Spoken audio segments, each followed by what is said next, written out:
Hey everyone, Diane here. I hope everybody's having a great Labor Day weekend. I can't believe it's September already.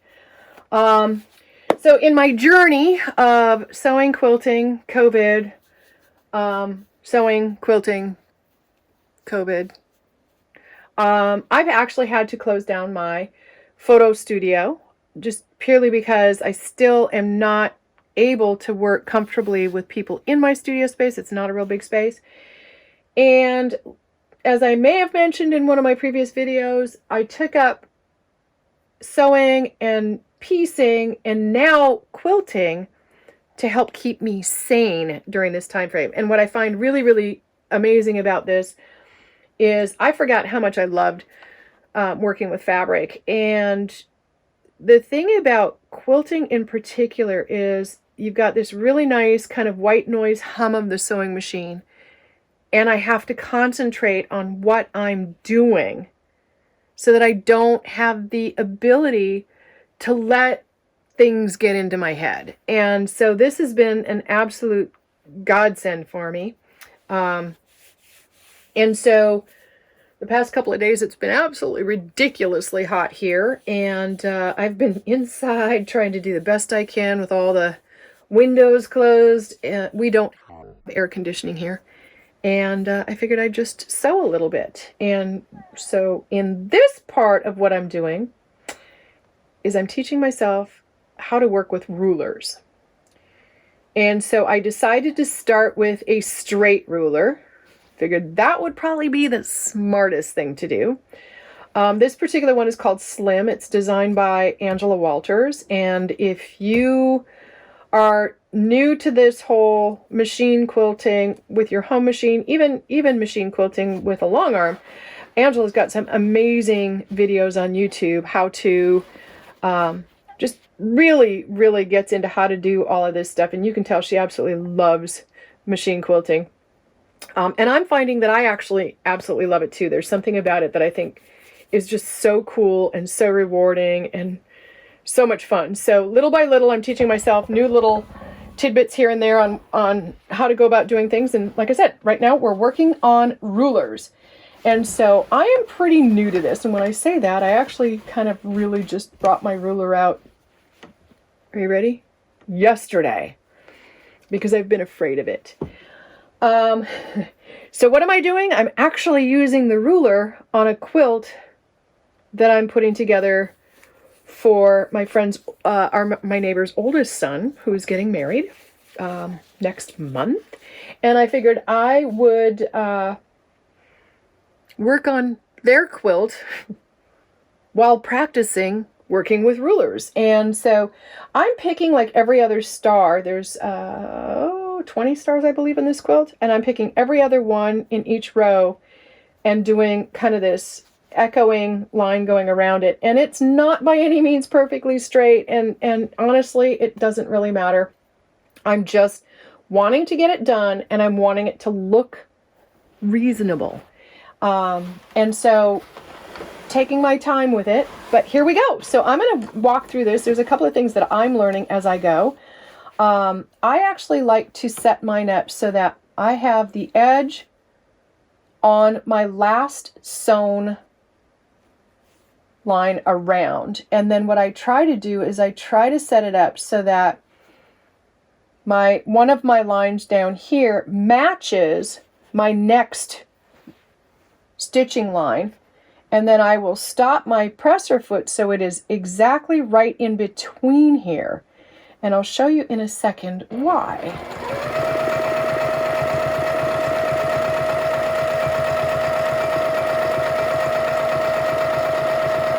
Okay, so what I found is really neat about this, and I didn't realize this, but Angela's got her rulers designed so that the ruler foot is exactly from edge to outside edge, this difference between these two right here. So it helps me figure out exactly where I need to stop without just eyeballing it. So now I'm going to come down, set my ruler again, and see, I'm going to set my ruler along my stitch line right here, and it's like almost perfect. And so each one is about 1/4 inch apart from the last. So we're going to zip down. And when I come into the peaks, I stop so that my edge stops right just before that next line. Now what's really great is when you start getting a little bit more comfortable, I can set my ruler up here, get it even on that stitch line, and I can't really see the stitch line that I'm on, so I'm picking the one right below it. And they're, like I said, they're roughly every 1/4 inch apart. I have, I'll make it my long line right here. This next stitch line stops right here, so I will be stopping with my ruler foot right in between this one right here. So we're gonna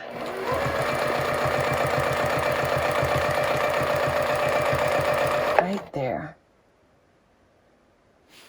Oh, I went too far. Shoot! Guess what? We're gonna backtrack. Nobody's gonna know. Right there. I must have moved it. There we go. That's okay. Yeah, it's okay. It's all right. So now I'm going to come in and I'm going to do my next one. I have to loosen things up a little bit just to make sure that things don't pull. I want it right on that line, and I'm going to come down. Okay, I'm pretty good at up. I'm not up. Up is, I'm bad at up. I'm pretty good at coming down. I'm pretty good at going to the right. I'm getting better at going to the left. I am horrible about going up. And part of it is because I can't really see where I'm going. But each time I go around, I get a little better and a little better. I'm just pulling on that one a little bit.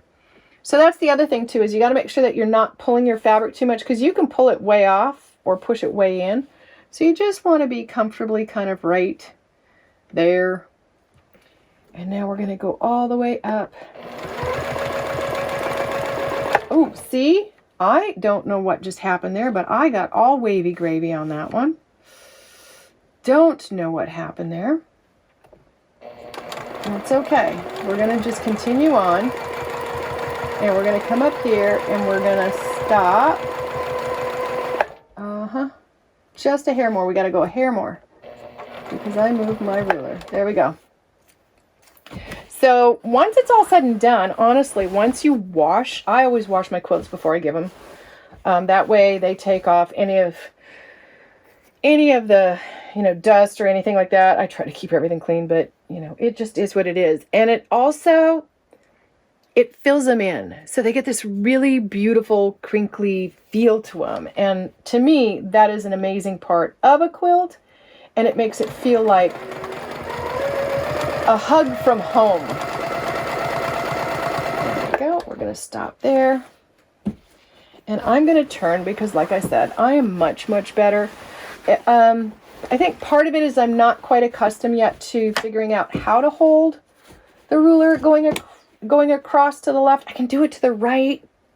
It's the right brain, left brain thing. So we're going to just do a little bit of finagling. Here we go. Sometimes you just got to push that little bugger all the way through. There we go. And we make sure that we only have this quilt. There's nothing underneath it, and I can feel it. I'm going to just double check here. I'm going to do just one more here. We're going to come down. I'm going to line up my last stitch line with this guy right here. So I'm right at the yellow basket. And I'm going to hold it in place. So that's kind of the hard part too, is you're kind of having to hold and then having to push your machine a little bit. You push the fabric, excuse me. And then, try to keep your stitches regulated so you're not jumping all over the place. Yeah. I've got big ones. I've got little ones. I try to make sure that I don't have ginormous big steps. Occasionally I'll have one or two, but they're not huge like they originally were when I first started free motion quilting. But I'm loving this. I'm absolutely loving this. I hope this helped. I hope it made sense. And yeah, I hope you give it a try. All right. Hope everyone's having a great weekend. And we'll see you next time.